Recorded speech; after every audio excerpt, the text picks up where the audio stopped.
ಕುಶಾಲನಗರದ ಶ್ರೀ ಅಯ್ಯಪ್ಪ ಸ್ವಾಮಿ ದೇವಾಲಯದ ಜೀರ್ಣೋದ್ಧಾರ ಕಾಮಗಾರಿ ಹಿನ್ನೆಲೆ ಕಾರ್ಕಳದಿಂದ ಆಗಮಿಸಿದ ಶಿಲಾಕಲ್ಲುಗಳನ್ನು ಪೂಜಿಸಿ ಬರಮಾಡಿಕೊಳ್ಳಲಾಯಿತು.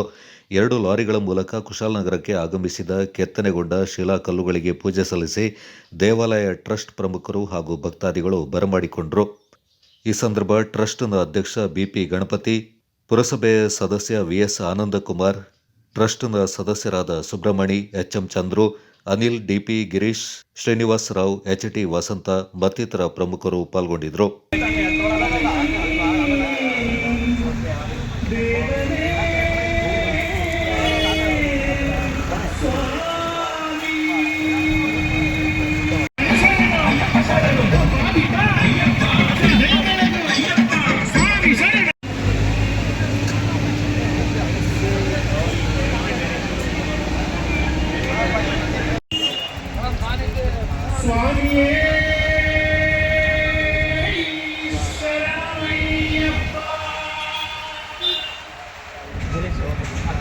ನಮ್ಮ ಕುಶಾಲನಗರದ ಶ್ರೀ ಅಯ್ಯಪ್ಪ ಸ್ವಾಮಿ ದೇವಸ್ಥಾನ ಕಾವೇರಿ ನದಿ ತೀರದಲ್ಲಿ ಸ್ಥಾಪನೆ ಆಗಿದೆ. ಈ ದೇವಸ್ಥಾನ ಪುರಾತನವಾದ ದೇವಸ್ಥಾನ. ಇಲ್ಲಿ ಕೆಲವು ಕಳೆದ ಒಂದು 2018ರಿಂದ ಒಂದು 2-3 ಸರಿ ಪ್ರವಾಹ ಬಂದು ನೀರೆಲ್ಲ ಒಳಗೆ ಬಂದು ಶಿಥಿಲಗೊಂಡ ಕಾರಣ ನಾವು ಒಂದು ದೇವಸ್ಥಾನನ ಪುನರ್ನಿರ್ಮಾಣ ಮಾಡಬೇಕು ಅಂತ ಹೇಳ್ಬಿಟ್ಟು ಒಂದು ಯೋಜನೆ ಹಾಕ್ಕೊಂಡು ಕುಶಾಲನಗರದಲ್ಲಿರುವಂಥ ಪ್ರತಿಯೊಬ್ಬ ಭಕ್ತಾದಿಗಳು, ವರ್ತಕರು, ದಾನಿಗಳನ್ನೆಲ್ಲ ಭೇಟಿ ಮಾಡಿ ಈ ಬಗ್ಗೆ ಒಂದು ಕಾರ್ಯೋನ್ಮುಖವಾಗಬೇಕು ಅಂತ ತೀರ್ಮಾನ ಮಾಡಿದ್ದೀವಿ. ಆ ಪ್ರಕಾರ ಈಗ ದೇವಸ್ಥಾನದ ಅಡಿಪಾಯ ಫೌಂಡೇಶನ್ ಎಲ್ಲ ಪೂರ್ಣಗೊಂಡಿದೆ. ಈಗ ಪ್ರಥಮ ಹಂತದಲ್ಲಿ ಶಿಲಾ ಇದ್ರದ್ದು ನಿರ್ಮಾಣ ಮಾಡಬೇಕು ಅಂತ ಹೇಳ್ಬಿಟ್ಟು ಪ್ರಥಮ ಹಂತದಲ್ಲಿ ಕಾರ್ಕಳದಿಂದ ಶಿಲೆಗಳನ್ನೆಲ್ಲ ಕೆತ್ತನೆ ಮಾಡಿಸಿ ಇವತ್ತು ತರ್ತಾ ಇದ್ದೀವಿ.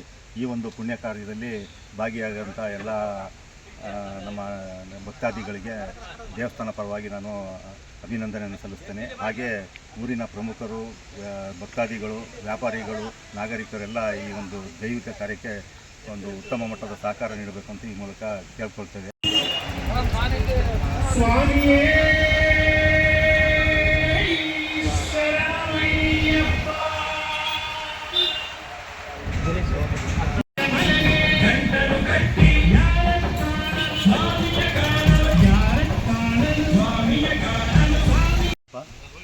ಇವತ್ತು ಕುಶಾಲನಗರದ ಕಾವೇರಿ ನದಿ ತೀರದ ಶ್ರೀ ಅಯ್ಯಪ್ಪ ಸ್ವಾಮಿ ದೇವಸ್ಥಾನ, ಅದಕ್ಕೆ ಹೊಂದಿಕೊಂಡಂತೆ ಪುರಾತನವಾದಂಥ ಅರಳಿಕಟ್ಟೆ, ನಾಗರಕಟ್ಟೆ ಮತ್ತು ಹಾಗೆಯೇ ಮಹಾಲಕ್ಷ್ಮಿ ದೇವಸ್ಥಾನ ಹಾಗೂ ಗಣಪತಿ ದೇವಸ್ಥಾನ, ಈ ದೇವಸ್ಥಾನಗಳ ನವೀಕರಣ ಕೆಲಸ ಈಗ ನಾವು ಮೇ 12ಕ್ಕೆ ಭೂಮಿ ಪೂಜೆಯೊಂದಿಗೆ ಪ್ರಾರಂಭ ಮಾಡಿದ್ವು.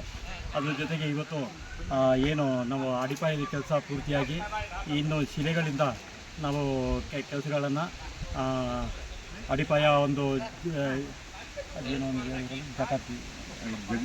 ಪಾದುಕೆ ಜಗತಿ ಮತ್ತು ಈಗ ಮುಂದಿನ ಇದು ನಿಧಿ ಕುಂಭ ಕೆಲಸಗಳು ಇನ್ನು ಪ್ರಾರಂಭ ಹಂತದಲ್ಲಿ, ಅದಕ್ಕೆ ಪೂರಕವಾಗಿ ಇವತ್ತು ಶಿಲೆಗಳು ಕಾರ್ಕಳದಿಂದ ಬಂದಿದೆ.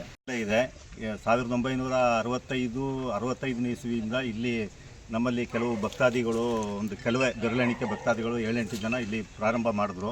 ಅದಕ್ಕೆ ಮೊದಲು ಇಲ್ಲಿ ಅರಳಿಕಟ್ಟೆ, ಅದರಲ್ಲಿ ನಾಗನ ಪ್ರತಿಮೆ ಎಲ್ಲ ಇತ್ತು. ಇಲ್ಲಿ ನಾಗರ ಪಂಚಮಿ ದಿನ ನಮ್ಮ ಇಲ್ಲಿ ಆರ್ಯ ವೈಶ್ಯರು, ಅವರೇ ಸ್ವಲ್ಪ ಆವತ್ತಿನ ಕಾಲದಲ್ಲಿ ಪ್ರಬಲವಾಗಿ ಜನಸಂಖ್ಯೆ ಇದ್ದವರು, ಅವರೆಲ್ಲ ಇಲ್ಲೇ ಬಂದು ನಾಗರ ಪಂಚಮಿದು ಇದೆಲ್ಲ ನಾಗನಿಗೆ ಹಾಲು ಇದೆಲ್ಲ ಅಭಿಷೇಕ ಮಾಡಿ ಹೋಗ್ತಾಯಿದ್ರು. ಹಾಗೆ ಅದರೊಂದು ಪ್ರತೀತಿ. ಇಲ್ಲಿಯ ಸ್ಥಳೀಯ ನಾಗರಿಕರು, ಭಕ್ತಾದಿಗಳೆಲ್ಲ ಆ ಥರ ಇಲ್ಲಿಗೆ ಬಂದು ಕಾವೇರಿ ನದಿ ತೀರದಲ್ಲಿಂದ ಅದನ್ನ ಪೂಜೆ ಮಾಡ್ಕೊಂಡು ಹೋಗ್ತಾಯಿದ್ರು ಆ ನಾಗರಕಟ್ಟೆನ. ಹಾಗೆ ಬೆಳೀತಾ ಕಾವೇರಿ ನದಿ ತೀರದಲ್ಲಿ ಅಯ್ಯಪ್ಪನ ಭಕ್ತಾದಿಗಳು ಬೆಳಿಗ್ಗೆ ಮತ್ತು ಸಂಜೆ ವ್ರತಾಚರಣೆಗೆ ಸ್ನಾನ ಮಾಡಿ ಶರಣ ಕೂಗುವಂಥ ಒಂದು ಪದ್ಧತಿ ಇರೋದ್ರಿಂದ ನದಿ ತೀರದಲ್ಲಿ ಇದ್ದಂಥ ನಾಗರಕಟ್ಟೆಯಲ್ಲಿ ಅದನ್ನೆಲ್ಲ ಮುಗಿಸ್ಕೊಂಡು ಹೋಗ್ತಾಯಿದ್ರು. ಹಾಗೆ ಅದು ಬೆಳೆದು 1980ನೇ ಇಸ್ವಿ ಏಪ್ರಿಲ್ ತಿಂಗಳಲ್ಲಿ ಚಿತ್ತಾಪೂರ್ಣಿಮಾ ಅನ್ನೋ ದಿವಸಕ್ಕೆ ಒಂದು ದೇವಸ್ಥಾನದ ಸಂಕಲ್ಪ ಮೊದಲೇ ಮಾಡಿದ್ರು.